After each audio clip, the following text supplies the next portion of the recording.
शांति। आज 11 मई 2021 के मधुर महावाक्य है। आज की मुरली में बाबा कहे कि बच्चे, बाप आए हैं तुम्हें सुख और शांति का वरदान देने, साथ ही साथ मुक्ति, जीवन मुक्ति की राह दिखाने। तो बाबा कहे, जब बाप के साथ मुक्ति में जाना है और फिर सतयुग में जीवन मुक्ति में आना है, तो उसका आधार क्या? 4 मुख्य बात बाबा ने बताई है कि पहली बात कि उसके लिए, घर जाने के लिए, मुक्ति में जाने के लिए पवित्र जरूर बनना है। दूसरी बात बाबा कहे, और संग बुद्धि का योग तोड़ एक बाप के संग जोड़ना है।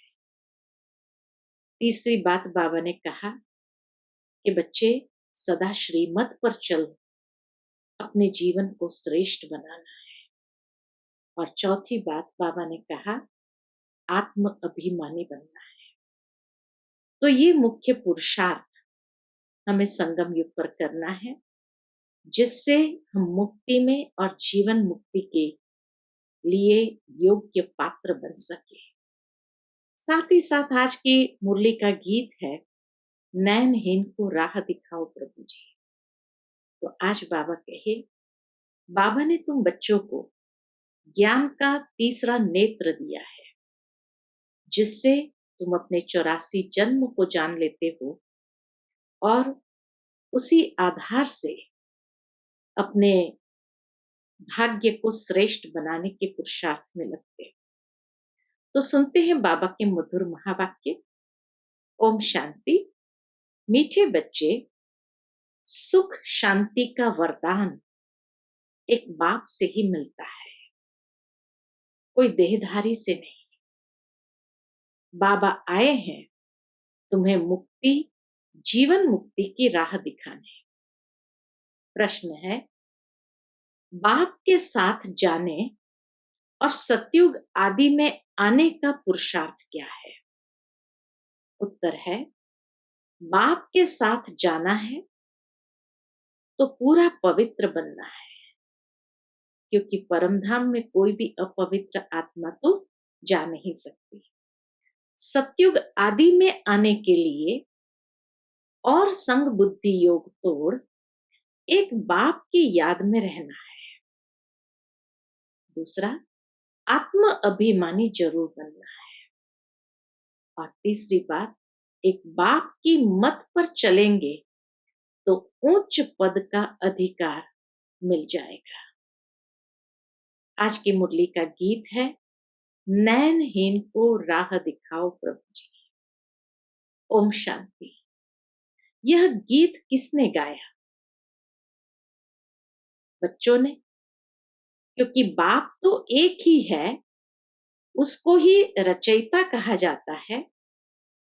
रचना रचयिता को पुकारती है। बाबा ने समझाया है, भक्ति मार्ग में तो तुमको 2 बाप है, एक लौकिक, दूसरा है पारलौकिक। सभी आत्माओं का बाप एक ही है। एक बाप होने से सभी आत्माएं अपने को ब्रदर्स कहते हैं, उस बाप को पुकारते हैं, ओ गॉड फादर, ओ परम पिता, रहम करो, क्षमा करो। भक्तों का रक्षक एक भगवान ही है। पहले पहले तो ये समझना चाहिए। कौन सी बात समझनी चाहिए? कि हमको 2 बाप है। अब पारलौकिक बाप तो सभी का एक है, बाकी लौकिक बाप हर एक का अलग अलग है। अब लौकिक बाप बड़ा व पारलौकिक बाप बड़ा। लौकिक बाप बड़ा व पारलौकिक बाप बड़ा। लौकिक बाप को तो कभी भगवान व परम पिता नहीं कहेंगे। आत्मा का बाप एक ही परम पिता परमात्मा है।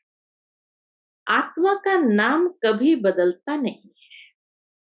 शरीरों का नाम बदलता रहता है, आत्मा का नाम कभी बदलता नहीं।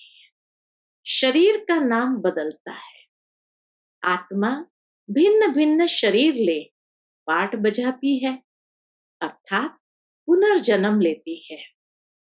आखिर भी कितने जन्म मिलते हैं?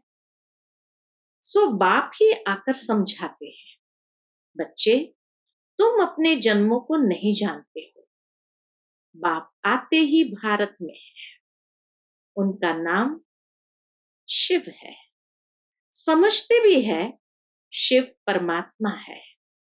शिव जयंती व शिवरात्रि भी मनाते हैं। वह निराकार है, जैसे आत्मा भी निराकार है।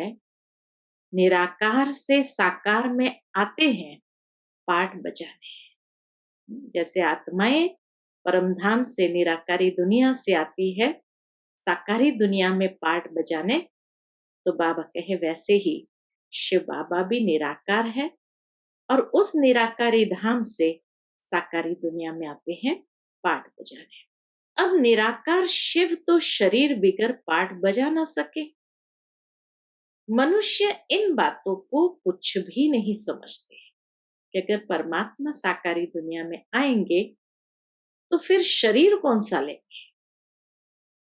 तो बाबा कहे मनुष्य इन बातों को कुछ भी नहीं समझते हैं, नयनहीन है।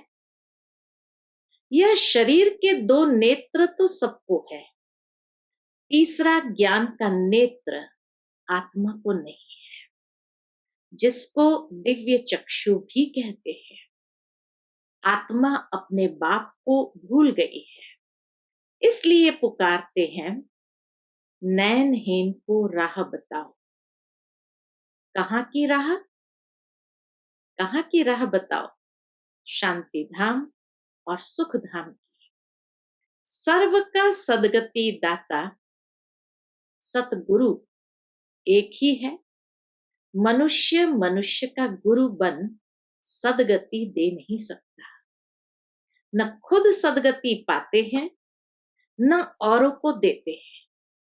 जब खुद को ही नहीं मिलती तो औरों को कैसे दे सकेंगे। एक बाप ही सर्व का सदगति दाता है, तो एक बाप ही सर्व को सदगति देते हैं। उस अलफ बाप को ही याद करना है। बाप समझाते हैं कोई भी मनुष्य मात्र मुक्ति, जीवन मुक्ति, शांति और सुख सदा काल के लिए दे नहीं सकते।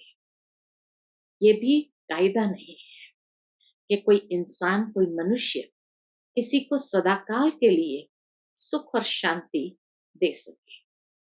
सुख शांति का वरदान तो एक बाप ही दे सकते हैं। अवश्य ये सुख और शांति प्राप्त होना ये भी एक वरदान है जो परमात्मा के सिवाय कोई भी दे नहीं सकते। और इसीलिए परमात्मा आकर के जब ये सुख और शांति का वरदान देते हैं तो 21 जन्मों के लिए कोई भी दुख, अशांति का नाम निशान नहीं। मनुष्य मनुष्य को नहीं दे सकते। भारतवासी सतो प्रधान थे तो सतयुगी स्वर्गवासी थे। आत्मा पवित्र थी, भारत को स्वर्ग कहा जाता है, जबकि आत्माएं पवित्र सतो प्रधान थी।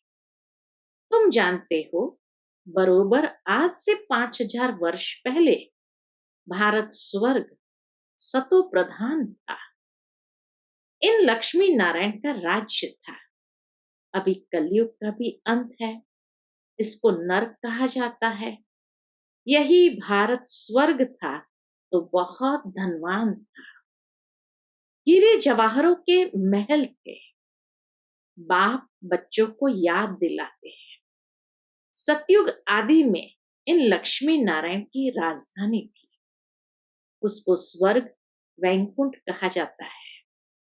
अभी तो स्वर्ग है नहीं, यह बाप समझाते हैं। बाबा भारत में ही आते हैं, निराकार शिव की जयंती भी मनाते हैं।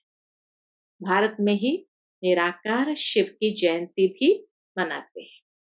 परंतु वह क्या करते हैं ये कोई नहीं जानते। हम आत्माओं का बाप शिव है, उनकी हम जयंती मनाते हैं। बाप की बायोग्राफी को भी नहीं जानते हैं। गाया भी जाता है, दुख में सिमरन सब करे, सुख में करे न कोई। पुकारते हैं, ओ गॉड फादर रहम करो, हम बहुत दुखी हैं। क्यों? क्यों दुखी है? क्योंकि यह रावण राज्य है। वर्ष वर्ष रावण को जलाते हैं ना, परंतु ये किसको पता नहीं कि 10 शीश वाला रावण क्या चीज है। हम उनको जलाते क्यों हैं? ये कौन सा दुश्मन है जो उनकी एफिजी बनाए जलाते हैं? भारतवासी बिल्कुल नहीं जानते। क्यों? क्योंकि ज्ञान का तीसरा नेत्र नहीं है। तब तो राम राज्य मांगते हैं। 5 विकार स्त्री में, 5 विकार पुरुष में है, इसलिए इनको रावण संप्रदाय कहा जाता है। यह रावण 5 विकार ही बड़े से बड़ा दुश्मन है, जिसका एफिजी बनाए जलाते हैं। भारतवासियों को यह पता नहीं पड़ता कि रावण है कौन। भारतवासी बिल्कुल ही नहीं जानते कि यह रावण है कौन जिसको जलाते हैं। यह रावण राज्य कब से शुरू हुआ यह भी किसको पता नहीं है। बाप समझाते हैं, राम राज्य सतयुग त्रेता, रावण राज्य द्वापर कलयुग। सतयुग में इन लक्ष्मी नारायण का राज्य था। इन्हों को यह राज्य कहां से कैसे मिला ये कोई नहीं जानते। ये समझने की बातें हैं ना? हर बात को बाबा कितना स्पष्ट समझाने देते हैं, हर बात के रहस्य को स्पष्ट करते हैं। रावण राज्य राम राज्य का भी रहस्य भगवान के सिवाय कोई भी इतना स्पष्ट समझा नहीं सकते। तो इसीलिए बाबा कहते ये समझने की बातें हैं, इसमें अटेंशन देना पड़ता है। मोस्ट बिलवेड बाप है, तब तो उनको भक्ति मार्ग में भी पुकारते हैं। भारत में जब इन्हों का अर्थात लक्ष्मी नारायण का राज्य था तो दुख का नाम नहीं था। बाबा हमेशा हिस्ट्री हॉल में बैठकर मुरली सुनाते थे, तो वहां हमेशा श्री लक्ष्मी नारायण की ट्रांसलाइट होती थी। तो उनको देख करके बाबा इशारा करते कि भारत में इन्हों का अर्थात लक्ष्मी नारायण का राज्य था तो दुख का नाम नहीं था, अभी दुख धाम है। कितने अनेक धर्म है। सतयुग में एक धर्म था, इतनी सब आत्माएं कहां चली जाएगी किसको पता नहीं है। क्यों? इतनी सब आत्माएं कहां जाएंगी किसको भी पता नहीं। क्यों? क्योंकि नयनहीन है। शास्त्रों से ज्ञान का तीसरा नेत्र किसको नहीं मिलता। ज्ञान नेत्र कौन देने वाला है? शास्त्र से तो नहीं मिलता है। तो इसलिए बाबा कहे शास्त्रों से ये ज्ञान का तीसरा नेत्र किसको नहीं मिलता है। ज्ञान नेत्र ज्ञान सागर परम पिता परमात्मा ही देते हैं। आत्मा को तीसरा नेत्र मिलता है। आत्मा भूल गई कि हमने कितने जन्म लिए हैं। सतयुग में जो देवी देवताओं का राज्य था वह कहाँ गया? गाते भी है, मनुष्य 84 जन्म लेते हैं। बाबा कहे गाते भी है, मनुष्य 84 जन्म लेते हैं, 84 का चक्र कहते हैं। परंतु कौन सी आत्मा 84 जन्म लेती है? जो पहले भारत में आते हैं वह थे देवी देवता। फिर 84 जन्म भोग, अंत में पतित बन जाते हैं। गाते भी है, हे पतित पावन, तो सिद्ध करते हैं हम पतित हैं, इसलिए पुकारते हैं, हे पतित पावन, हमें पावन बनाने आओ। जो खुद ही पतित है वह फिर औरों को पावन कैसे बनाएंगे? बाप समझाते हैं, आधा कल्प भक्ति मार्ग में रावण राज्य 5 विकार होने कारण भारत में इतना दुख को पाया है। 5 विकारों के कारण ही भारत ने इतना दुख को पाया है। 84 जन्म तो लेते ही है, उनका भी हिसाब समझाना चाहिए। पहले पहले सतयुग में है सतो प्रधान, फिर त्रेता में है सतो, फिर द्वापर में है रजो, और कलयुग में है तमो। आत्मा में खाद पड़ती है। बाप आते ही भारत में है, शिव जयंती है ना, और सभी आत्माएं तो गर्भ में जन्म लेती है। बाप कहते हैं, मैं साधारण बूढ़े तन में प्रवेश करता हूं, जिनका यह बहुत जन्म के अंत का जन्म है। यह समझाने कोई एक को नहीं दी जाती, यह गीता पाठशाला है। मनुष्य को देवता बनाने के लिए यह राजयोग सिखाया जाता है। तुम यहां आए हो स्वर्ग की बादशाही प्राप्त करने, जो बाप ही दे सकते हैं। गीता पढ़ने से कोई राजा बनते नहीं है, और ही रंक बनते जाते हैं। बाप गीता का ज्ञान सुनाए, राजा बनाते हैं। औरों द्वारा गीता सुनने से रंक बन गए हैं। भारत में जब इन लक्ष्मी नारायण का राज्य था तो प्योरिटी, पीस, प्रॉस्पेरिटी थी। पवित्र गृहस्थ आश्रम था, वहां हिंसा का नाम नहीं था। जब लक्ष्मी नारायण का राज्य था तो प्योरिटी, पीस, प्रॉस्पेरिटी, पवित्र गृहस्थ आश्रम था, वहां हिंसा का नाम नहीं था। फिर द्वापर से लेकर हिंसा शुरू हुई है। काम कटारी चलाते चलाते तुम्हारी यह हालत आकर हुई है। सतयुग में 100% सॉल्वेंट थे, सतो प्रधान थे। यह राज कोई भी मनुष्य अथवा साधु संत आदि नहीं जानते। बाप जो ज्ञान का सागर पतित पावन है, वही आकर सतो प्रधान बनने की युक्ति बताते हैं। रावण की मत पर मनुष्य का देखो क्या हाल हो गया है। राजे लोग भी वह जो पवित्र राजाएं होकर गए हैं, उन्हों के चरणों में जाकर पड़ते हैं और महिमा गाते हैं। क्या गाते हैं?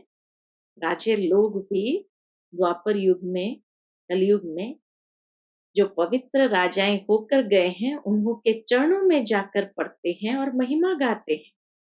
आप सर्वगुण संपन्न, हम नीच पापी है, हमारे में कोई गुण नहीं है। फिर कहते हैं, आप पे ही तरस फिरोए, हमको आकर मंदिर लायक बनाओ। किसकी भी समझ में नहीं आता कि बाप कैसे आकर फिर से देवी देवता धर्म की स्थापना कराते हैं। अब तुम समझते हो, हम सो देवी देवता धर्म के थे, हम सो क्षत्रिय वैश्य शूद्र बने, इतने जन्म लिए, अब 84 जन्म पूरे हुए हैं। फिर दुनिया का चक्र फिरना चाहिए, इसलिए फिर तुमको पावन यहां बनना है। पतित तो सुख धाम में, शांति धाम में नहीं जा सकते। बाबा कहे, पतित तो सुख धाम शांति धाम में नहीं जा सकते।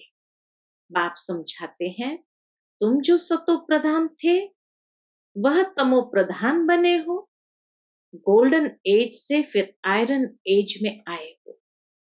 फिर गोल्डन एजेड बनना है तब मुक्ति धाम सुख धाम में जा सकेंगे।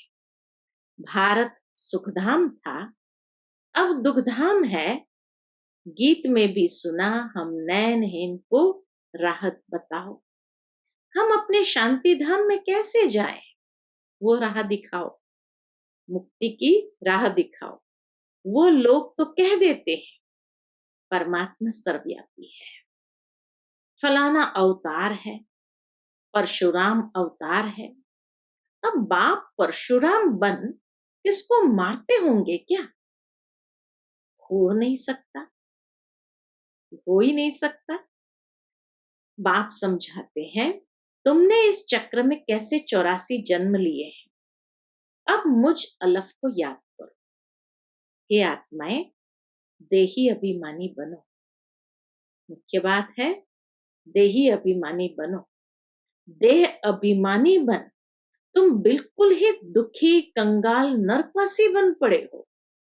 ये रियलाइजेशन कि द्वापर से जैसे जैसे हम देह अभिमान के वश हुए तो एकदम दुखी कंगाल नरकवासी बन पड़े। अगर स्वर्गवासी बनना है तो आत्म अभिमानी जरूर बनना है। आत्मा ही एक शरीर छोड़ दूसरा लेती है। अब 84 जन्म पूरे हुए हैं, फिर सतयुग आदि में जाना है। अब मुझे याद करो और संग बुद्धि योग तोड़ो। रहो भल गृहस्थ व्यवहार में, अपने को आत्म निश्चय करो। आत्मा एक शरीर छोड़ दूसरा लेती है। अब देही अभिमानी बनना है। मुझे याद करो तो खाद सब जल जाएगी, तुम पवित्र बन जाएंगे। फिर मैं सब बच्चों को ले जाऊंगा। अगर मेरी मत पर नहीं चलेंगे तो इतना ऊंच पद नहीं पाएंगे। इन लक्ष्मी नारायण का उच्च पद है। जब इन्हों का राज्य था तो और कोई धर्म नहीं था। द्वापर से फिर और धर्म आते हैं। सतयुग में मनुष्य भी थोड़े होते हैं। अब तो बहुत धर्म होने के कारण कितने दुखी हो गए हैं। वही देवता धर्म वाले अब फिर पतित होने से अपने को देवता कहते नहीं है, हिंदू नाम रख दिया है। हिंदू तो कोई धर्म नहीं है। बाप समझाते हैं रावण ने तुमको ऐसा बना दिया है। तुम जब लायक देवी देवता थे तब सारे विश्व पर राज्य था, सब सुखी थे। अब दुखी बन पड़े हैं। भारत हेवन था, वो अब हेल बन गया है। फिर हेल को हेवन बाप बिगर कोई बना न सके। देवताओं को संपूर्ण निर्विकारी कहा जाता है। यहाँ के मनुष्य तो संपूर्ण विकारी है। इनको कहा जाता है पतित। भारत शिवालय था, शिव बाबा की स्थापना की हुई थी। भारत शिवालय था और शिवालय शिव बाबा की स्थापना की हुई थी। बाप स्वर्ग बनाते हैं, फिर रावण नरक बनाते हैं। रावण श्राप देते हैं, बाप 21 जन्म के लिए वर्षा देते हैं। अब तुम हर एक बाप को ही याद करो। कोई भी देहधारी को नहीं। देहधारी को भगवान नहीं कहा जाता। भगवान तो एक ही है। बाप तो बेहद का वर्षा देते हैं, फिर रावण श्रापित बना देते हैं। बाप तो बेहद का वर्षा देते हैं, फिर रावण श्रापित बना देते हैं। इस समय भारत श्रापित है, बहुत दुखी है। अब इस रावण पर जीत पानी है। गाया भी जाता है दे दान तो छूटे ग्रहण। विधि है दे दान तो छूटे ग्रहण। रावण पर जीत पाने की ये विधि है। वो ग्रहण जो लगता है वह तो पृथ्वी पर परछाया है। ग्रहण जो लगता है, सूर्य ग्रहण, चंद्र ग्रहण, तो बाबा कहे वह तो पृथ्वी का परछाया है। पृथ्वी बीच में आ जाती है सूर्य और चांद की, तो इसीलिए ग्रहण लगता है। अब बाप कहते हैं तुम्हारे ऊपर 5 विकारों रूपी रावण का ग्रहण है। ये 5 विकार दान में दे देने हैं। पहला तो दान दो कि हम कभी विकार में नहीं जाएंगे। सबसे पहले ये प्रतिज्ञा करनी है, ये दान देना है कि हम कभी विकार में नहीं जाएंगे। ये काम कटारी ही मनुष्य को पतित बनाती है। अच्छा, मीठे मीठे सिकिलते बच्चों प्रति माता पिता बाप दादा का याद प्यार और गुड मॉर्निंग। रूहानी बाप की रूहानी बच्चों को नमस्ते। हम सब रूहानी बच्चों की रूहानी माता पिता बाप दादा को याद प्यार गुड मॉर्निंग और नमस्ते नमस्ते। शुक्रिया बाबा, शुक्रिया। आज की मुरली से धारणा के लिए मुख्य सार है। पहली पॉइंट, बाप जो नॉलेज देते हैं उसे पूरा अटेंशन देकर पढ़ना है। ज्ञान के तीसरे नेत्र से अपने 84 जन्म को जान, अब अंतिम जन्म में पावन बनना है। दूसरी पॉइंट, रावण के श्राप से बचने के लिए एक बाप की याद में रहना है। 5 विकारों का दान दे देना है। एक बाप की मत पर चलना है। आज का बाबा का मधुर वरदान है, अपनी स्मृति, वृत्ति और दृष्टि को अलौकिक बनाने वाले सर्व आकर्षणों से मुक्त भव। अपनी स्मृति, वृत्ति और दृष्टि को अलौकिक बनाने वाले सर्व आकर्षणों से मुक्त भव। विस्तार है, कहा जाता है जैसे संकल्प वैसी सृष्टि। जो नई सृष्टि रचने के निमित्त विशेष आत्माएं हैं, उनका एक एक संकल्प श्रेष्ठ अर्थात अलौकिक होना चाहिए। जब स्मृति, वृत्ति और दृष्टि सब अलौकिक हो जाती है तो इस लोक का कोई भी व्यक्ति व कोई भी वस्तु अपनी ओर आकर्षित नहीं कर सकती। अगर आकर्षित करती है तो जरूर अलौकिकता में कमी है। अलौकिक आत्माएं सर्व आकर्षणों से मुक्त होगी। आज का स्लोगन है, दिल में परमात्मा प्यार व शक्तियां समाई हुई हो तो मन में उलझन आ नहीं सकती। दिल में परमात्मा प्यार व शक्तियां समाई हुई हो तो मन में उलझन आ नहीं सकती। अच्छा, Om Shanti. To watch Peace of Mind channel videos on YouTube, subscribe us on youtube.com/tvpeaceofmind. Just a click for a peaceful life.